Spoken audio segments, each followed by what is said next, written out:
Every Day, which is the Michael Winterbottom film that actually obviously originally showed on Channel 4, now in cinema, as much as the Samantha Morton film Unloved did. John Sim is the father who is serving time in prison. We're never told exactly what for.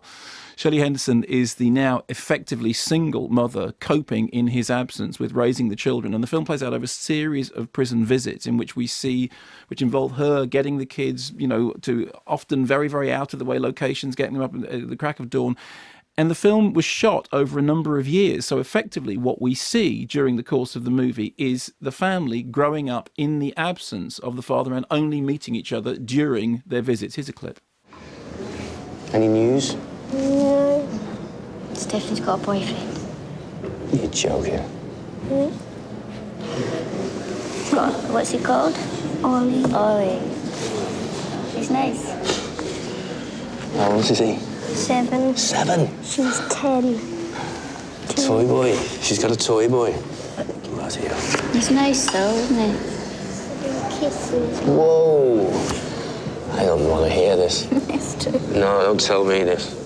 So the thing that impressed me most about the film was it had, for a start, that sense of I believe in these people, I believe in their situations, I believe in their, I believe in their characters.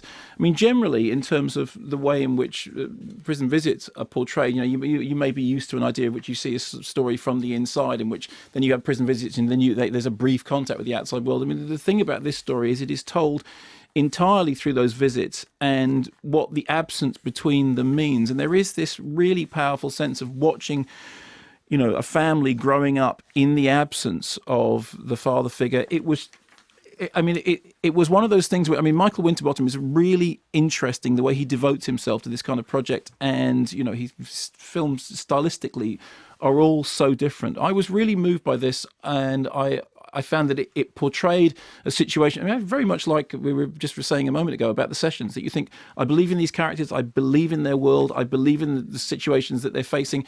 The really nice thing about them is that it does address all the issues that you'd imagine that would come up through that kind of separation, but it never feels that it needs to resort to melodrama. And it's extraordinary to be able to pitch a drama about a very real life, very human situation.